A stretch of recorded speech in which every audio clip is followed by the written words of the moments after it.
បងតើគ្នាសម្រាប់012មួយគ្រឿងនេះស្អាតប្លែកជាង012ដតៃទៀតហ្មងបងចាដោយសារមួយគ្រឿងនេះចា012 plug in option វា File Advanced Technology ចាយើងមានតែ slide counter មានកាំងបាញ់ទឹកមានអីមួយ set តែម្ដងបងតើគ្នាហើយបើថាផែនឡានវិញគឺស្អាតណាបងអើយចានេះមើលសាក់លេខដឹងហើយនេះ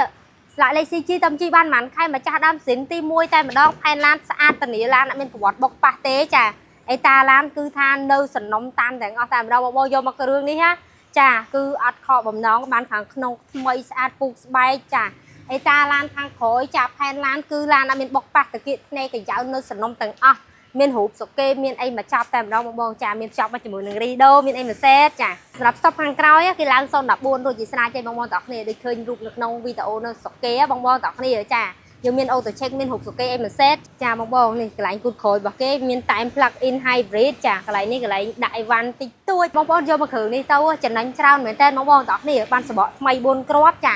ឡានព្រីម៉ាស៊ីនដូរថ្មីហើយចាគេលេងរួចមកចាប់និយាយទៅបងមកគ្រឿងនេះគឺចំណេញមែនចាហើយផែនឡានស្អាតអញ្ចេះនេះដៃទ្វារឡើយនេះបងប្អូនទាំងគ្នាអានេះក្រមេប្រាក់អានេះស៊ីនរបស់គេហ្មងបងប្អូនស្កតតាគៀនៅស៊ីនមកជុំទាំងសងខាងឡានអត់មានប្រវត្តិបុកប៉ះទេឡានស្អាតបិទ UV ចាព្រីម៉ាស៊ីនដូរថ្មីព្រីប្រអប់លេខចាជាមួយនឹងស្បែកប្រាំងដូរថ្មីហើយមួយឈុតទៀតចាសម្រាប់ផ្នែកខាងក្នុងវាចូលមកឡើងតិចស្រស់ស្រាយមែនតើបងប្អូនទាំងគ្នាគឺនៅថ្មីស្អាតរបស់គេហ្មងនេះ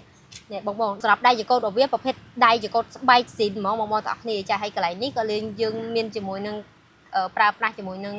ចង្គៀងបាញ់ទឹកផ្នែកខាងមុខចាឆ្លាញ់ចាក់សាំងជាពិសេសមកគ្រឿងនេះលយត្រង់ថាភ្ជាប់មកជាមួយនឹង slide counter តែម្ដងចានេះយើងអាចបញ្ជានៅកន្លែងនេះបញ្ជាពលឺនៅកន្លែងនេះក៏បានដែរបងទាំងគ្នាយើងអាចបញ្ជា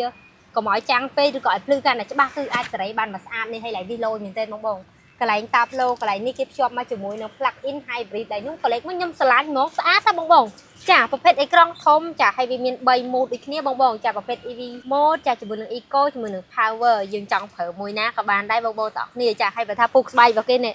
ឡង់ទុនល្មើស្អាតហ្មងបងទាំងគ្នាចាពូកស្បែកនៅថ្មីចាបានជាមួយនឹងកៅអីចុច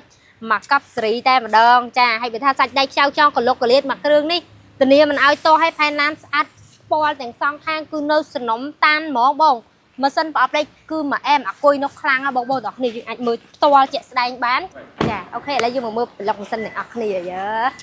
ចាសម្រាប់មកគ្រឿងនេះបងលយត្រង់ថាបានគុយភ្លោះចាជាមួយនឹងកាំងបាញ់ទឹកចា7កាំងអីគឺមកស្អាតចាផ្នែកកាំងខាងមុខអីគឺស្អាតណាបងទាំងគ្នាចាហើយម៉ាស៊ីនប្រអប់លេខបើកមកគឺលកចៃញ៉ាញ់តែម្ដងបងចាដោយសារអីអត់មានអីនិយាយច្រើនទេបងដោយសារតែឡាននេះគឺនៅសំណុំទាំងអស់ចាម៉ាស៊ីននៅសំណុំស៊ីលស៊ីនរបស់គេទាំងអស់ស្ពាល់កាយ៉ៅភ្នែកខ្ចៅចាប់ទៅត្បូលទាំងសងខាងគឺនៅស្អាតហើយផែនឡានស្អាតអាគុយសំណុំទាំងអស់នេះបងទាំងគ្នាចង់ដឹងលម្អិតបន្ថែមទៀតក៏អាចសួរព័ត៌មានបន្ថែមដែរបងយកទៅមួយគ្រឿងនេះគឺចំណាញ់ហើយចាគេជីកក្តារពុនតំបានប៉ុន្មានខែបងទាំងគ្នាយកទៅមានសាក់លេខស្រាប់ទៀតអត់អស់លុយទេបងអើយសំខាន់សន្សំចៃលេខ1ព្រោះ plug in File Advanced Technology បងទាំងគ្នាគាត់ចង់ដឹងព័ត៌មានបន្ថែមទៀតអាចសួរព័ត៌មានបងអូនបានចាឲ្យព្រុសរបស់យើងមិនមានតែ012ទេបងចាមាន07 08ចាយើងមានពណ៌ប្រផេះមានអីទៀត014ទៀតបងទាំងគ្នាចាឲ្យបងទាំងគ្នាគាត់ចង់ដឹងព័ត៌មានបន្ថែមអី inbox មកក្នុង page ផ្លូវការឬក៏តាក់ទងមកតាមឆាតនេះខ្ញុំតមអរគុណបងទាំងគ្នាសម្រាប់ទស្សនាវីដេអូនេះចាំជួបគ្នានៅវីដេអូបន្តទៀតជម្រាបលា